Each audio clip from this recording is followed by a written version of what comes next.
ভারতের পশ্চিমবঙ্গের বিধানসভা নির্বাচনের ফার্স্ট ফেজ শেষ। এখন জল্পনা কল্পনা হচ্ছে এই যে 152টা সিটের মধ্যে কি কতটা পাবে।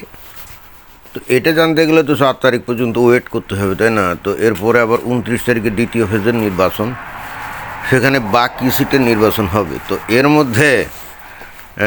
মধ্যে কিন্তু এই যে মমতা বন্দ্যোপাধ্যায় তার কিছু বক্তব্য বিবৃতি বেশ ভাইরাল হয়েছে, এবং যে বক্তব্য বিবৃতির মধ্য দিয়ে বস্তুত বোঝাই যায় বা একেবারে মানে পরিষ্কার যে অতীতে এই পুলিশকে ব্যবহার করেই মমতা বন্দ্যোপাধ্যায় যে বারবার জিতে ক্ষমতায় চলে আসতো, অন্তত গত 2 বারের টার্মে তো সেই কাজটাই হয়েছে। সেটা কিন্তু মমতার বক্তব্য থেকে পরিষ্কার বোঝা যায়।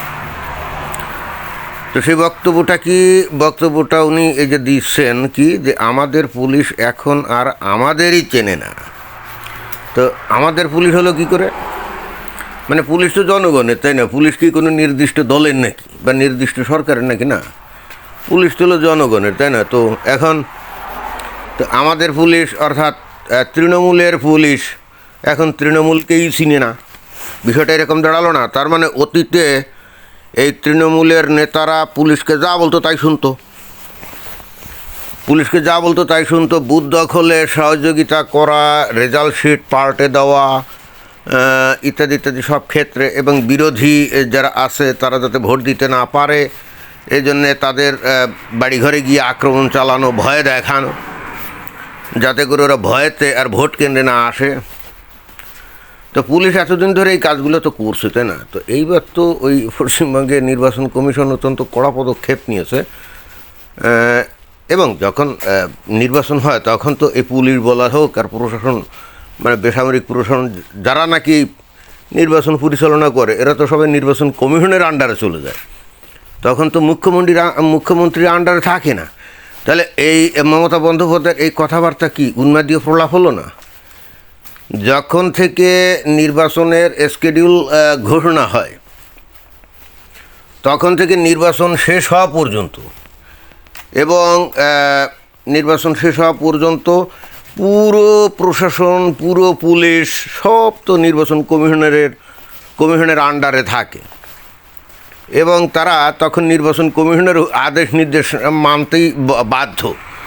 এখানে তো মুখ্যমন্ত্রী তো দূরের কথা, খোদ প্রধানমন্ত্রীর কথাও তো শুনবে না।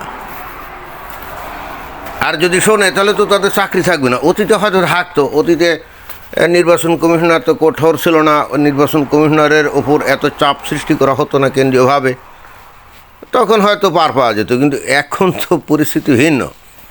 তো এখন মমতা বন্দ্যোপাধ্যায় এই কথাটা বললেন কি করে, যে আমাদের পুলিশ এখন আর আমাদেরই চেনে না? মানে আপনাদের পুলিশ কী করে? পুলিশ তো জনগণের, রাইট? এবং সেই জনগণ বলতে সে সিপিএমের সমর্থক হতে পারে, বিজেপির সমর্থক হতে পারে, তারপরে এই টিএমসির সমর্থক হতে পারে, সবাই। অতএব নির্বাচনকালীন সময় পাবলিক যাতে সুন্দর সুষ্ঠুভাবে ভোট দিতে পারে, কেউ এসে যেন বাধা সৃষ্টি করতে না পারে, বুথ দখল করতে না পারে, ছাপ্পা ভোট দিতে না পারে, এটা নিশ্চিত করাই তো পুলিশের কাজ।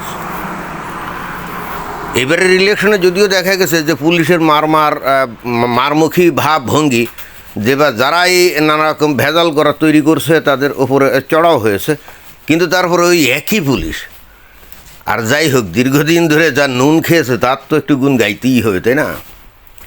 এরপরে আমরা দেখেছি যে এই পুলিশ গাড়িতে করে ইভিএম মেশিন নিয়ে ঘোরাঘুরি করছে, তারপরে জনগণ তাদের উপরে চড়াও হয়েছে, তখন তারা উত্তর ঠিক মতো দিতে পারে না, যে ইলেকশনের শেষে তারা স্বাধীনভাবে মানে গাড়িতে করে ইভিএম মেশিন নিয়ে কোথায় যাচ্ছে, মানে তাদের উদ্দেশ্যটা কী বা পাইল কোথায়? তার মানে এখানে বেসামরিক প্রশাসনও মমতা বন্দ্যোপাধ্যায়কে ভিতরে ঠিকই সহযোগিতা করার চেষ্টা করছে। উপরে বিশাল বজ্রহাটুনি, অর্থাৎ পুলিশ মারমুখী ভাব, তারপরে সিআরপিটি সব মারমুখী ভাব, কিন্তু আসল জায়গায় খেলে দেওয়ার মতো কাজে তো লিপ্ত আমরা দেখলাম তো পুলিশ। তাহলে পুলিশ কথা যে শোনে না তাও তো না। কয়েকটা জায়গাতেই তো ধরা পড়ছে যে গাড়িতে করে ইভিএম মেশিন নিয়ে তারা জানি যাচ্ছিল, এবং এখন অনেকে বলে যে না এইগুলো দিয়ে ভোটের পাল্টানো যেত না। আমি ঠিক জানি না কেন পাল্টানো যেত না। ওই মেশিনে আগেই ছাপ্পা দেওয়া আছে, ওই মেশিনে আগেই ছাপ্পা দেওয়া আছে। হ্যাঁ, তো অতঃপর সেইগুলো নিয়ে ওই যেখানে নাকি ওই বুথ থেকে ইভিএম মেশিন নিয়ে রাখা হতো সেখানে ঢুকিয়ে সমসংখ্যক মেশিন ওখান থেকে বের করে আনলে তো অবশ্যই ভোটের রেজাল্ট পাল্টানো সম্ভব, তাই না? আর অনেকে দেখলাম যে বললো না ওইগুলো সিরিয়াল নাম্বার আছে, হ্যান আছে, ত্যান আছে। আরে ভাই, এগুলোরও সিরিয়াল নাম্বার সে একই নাম্বার দিয়ে বসিয়ে দিলে অসুবিধে কী? ধরা যাক মানে যে জায়গায় বুথ থেকে ইভিএম মেশিন মনে করেন যে 5টা, সে মনে করেন যে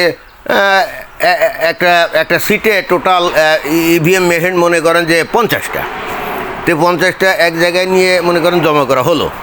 এখন ওখান থেকে 10টা পার্টে ফেলতে হবে, তো 10টার নাম্বার মনে করেন যে 1 2 3 4 5 6 7 8 9 10, ভালো কথা। তো এখন এই পুলিশের তত্ত্বাবধানে বাইরে থেকে যে ইভিএম মেশিনগুলো ওখানে ঢুকানোর পায়তারা করা হচ্ছিল, সেগুলো তো 1 2 3 4 5 6 7 8 9 10 এই সিরিয়াল নাম্বারটা আগে থাকতেই বসায় দেওয়া হলো। এবং আরও অন্যান্য যে রেকর্ড আছে ইভিএম মেশিনের, সেগুলাও ওই ইভিএম মেশিনের গায়ে লিখে দেওয়া হলো। এরপরে ওই যেখানে বুথ থেকে ইভিএম মেশিনগুলো রাখা হয়েছে ওইখানে সে 1 2 3 4 5 6 7 8 9 10 ওই মেশিনগুলো বের করে এই গাড়ির এই মেশিনগুলো ওই জায়গায় যদি ঢুকায় রেখে আসা হয়, তাহলে কি ভোটের রেজাল্ট পাল্টানো সম্ভব না? মানে দেখলাম অনেকে বলার চেষ্টা করলো, না না না এগুলো সিরিয়াল নাম্বার, হ্যান ত্যান হার। আরে বাবা, সিরিয়াল নাম্বার যারা নাকি এগুলো নিয়ন্ত্রণ করছে তারা তো সিরিয়াল নাম্বার কোনটা কি এগুলো তারা তো জেনে শুনে বুঝেই তো এইগুলো করছে নাকি? এমন তো না যে তারা জানে না। যারা ভোটের সাথে জড়িত তারা তো জানে এই জিনিসগুলো। অর্থাৎ যে 10টা ওইখানে ঢুকানো হবে সেখানে আগে থাকতেই শতকরা 80টা বা 90টা ভোট টিএমসির পক্ষে ছাপ্পা মেরে ওখানে রেখে আসা হলো। এরপর যেদিন গুনাগুনি হবে তখন কি রেজাল্ট কি হবে? তাহলে এত বাইরে আমি দেখালাম মারমুখী ভাব, এভরিথিং ইজ কোয়াইট ফাইন, কেউ জাল ভোট দিতে পারলো না, কেউ ছাপ্পা মারতে পারলো না, সো হোয়াট? আসল জায়গায় রেজাল্ট যদি পাল্টে দেওয়ার কায়দা কানুন করা যায়, আর যেটা নাকি টিএমসি দক্ষ, আমার মনে হয় যে এ বিষয়ে টিএমসি বিশ্ব চ্যাম্পিয়ন হতে পারে। পৃথিবীর যে কোনো দেশে নির্বাচনে যে বা যারা নাকি এই 2 নম্বরই কাজ কারবার করবে, ছাপ্পা মারবে, ভোট কারচুপি করার কায়দা কানুন করবে, টিএমসির কাছ থেকে এসে তারা প্রশিক্ষণ নিতে পারে। তো যাই হোক, মমতা বন্দ্যোপাধ্যায় খামোখা আফসোস করছে, তবে হয়তো সব ক্ষেত্রে এটা করতে পারে না। যে 2-4টা যে গাড়ি টাড়ি ধরা পড়ছে, এখন এমনও তো হতে পারে অনেক জায়গায় হয়তো গাড়ি ধরা পড়ে নাই, কয়টা পড়ে নাই তাকে জানে। যে কয়টা পড়লো তো পড়লো, কিন্তু অনেকগুলো তো নাও পড়তে পারে সেক্ষেত্রে। তো এখন Mamata Bandyopadhyay at any cost, ছলে বলে কলে কৌশলে প্রতারণার মাধ্যমে এখন পশ্চিমবাংলায় উনি এখনও মুখ্যমন্ত্রী থাকতে চান। আমি জানি না জনগণের উপরে তার আস্থা নাই কেন। উনি যদি পশ্চিমবঙ্গের মানুষের জন্য এতই ভালো কাজ করেন, তাহলে ওনার তো জনগণের প্রতি আস্থা থাকা দরকার। আর দেখলাম যে টিএমসির পক্ষ থেকে একটা খুব ভয়ঙ্কর একটা অভিযোগ আনা হচ্ছে যে বিজেপি যদি পশ্চিমবঙ্গে জিতে তখন নাকি আর বাঙালি থাকবে না, বাংলা কালচার থাকবে না, অমুক থাকবে না, সমুক থাকবে না। তো এ পর্যন্ত মানে 21-22টা রাজ্যে বিজেপি তো ক্ষমতায়, তাই না? তো তাদের কি কালচার টালচার সব শেষ? তারপরে বাইরের থেকে এসে ওই সমস্ত জায়গায় কি দখল হয়ে গেছে? আর এন্টারলি এই গোটা ভারতে বিজেপি ক্ষমতায়, তাই না? তো তাহলে বিভিন্ন অঙ্গরাজ্য মানে বিভিন্ন যে স্টেটে তাদেরকে নিজস্ব কালচার কি শেষ হয়ে গেছে নাকি? এই যে পার্শ্বে যে আসামেও তো বিজেপি সরকার, তারপরে ত্রিপুরা রাজ্যেও তো বিজেপি সরকার, তো তাদের কালচার টালচার সব শেষ। আমি যদি ধরেও নেই যুক্তির খাতিরে বা তর্কের খাতিরে যে হ্যাঁ কালচার শেষ, আমি একটা জিনিস জিজ্ঞেস করতে চাই, বাঙালি কালচার কি? চুরি, চোট্টামি, প্রতারণা, ঠকবাজি, ধান্দাবাজি, হীনমন্যতা, স্বার্থপরতা, এইগুলো দেখানো ছাড়া বাঙালি কালচারের মধ্যে আমি ভালো জিনিস তো এখন আর দেখি না। আমি নিজেও তো বাঙালি ঘরে জন্ম, আমি নিজেও তো বাঙালি না। এখন তো আমার লজ্জা লাগে। অতীতে কোনো এক সময় এই বাঙালি ঘর থেকে অনেক রথী মহারথী, অনেক জ্ঞানীগুণী মানুষ বের হয়েছে, ঠিক আছে, তার জন্য আমরা গর্ব অহংকার করি, কিন্তু এখন আমাদের সেই গর্ব অহংকারের দিন আছে? এই বর্তমান যুগে এমন কোনো বাঙালি আছে যাকে নিয়ে আমরা গর্ব অহংকার করতে পারি? অন্তত বাঙালি কালচার ধারণ করে সে ওইরকম অবস্থায় গেছে না।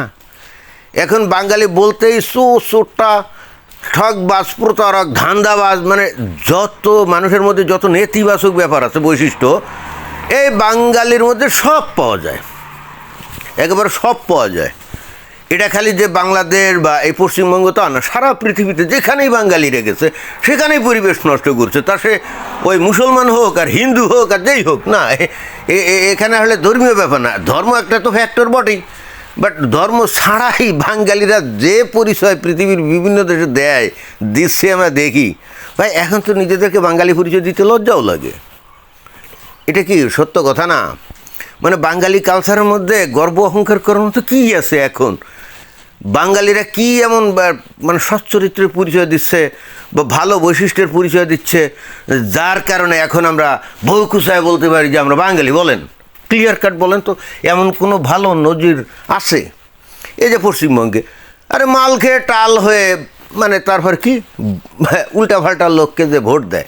আরে এই টিএমসির যে নেতা মন্ত্রী কিছুকাল আগেও যেভাবে দুর্নীতির কারণে ধরা পড়লো এক একজন, যাদের গার্লফ্রেন্ডের বাড়ি থেকে বস্তা বস্তা টাকা পাওয়া গেল, এই পশ্চিমবঙ্গের লোকজন ওই বাংলা মাল খেয়ে তাদেরকেই ভোট দেয়। তাহলে এই বাঙালিকে নিয়ে আপনি গর্ব অহংকার করতে পারেন না? করা যায়? এই কিছুকাল আগেও আমরা এই ঠক, বাটপাট, প্রতারক, ধান্দাবাজ, ঘুষখোর, দুর্নীতিবাজ ইত্যাদি তে পৃথিবীতে আমরা নাইজেরিয়াকে সেরা মনে করতাম, কারণ ওরা এই সমস্ত কাজে ব্যাপকভাবে জড়িত ছিল এবং ওয়ার্ল্ড ওয়াইড তারা এর জন্য কুখ্যাতি পেয়েছিল। কিন্তু এখন আমার মনে হয় যে নাইজেরিয়া ফেল, এই বাঙালিদের কাছে নাইজেরিয়ানরা ফেল। তো এটাই ছিল বক্তব্য। ধন্যবাদ।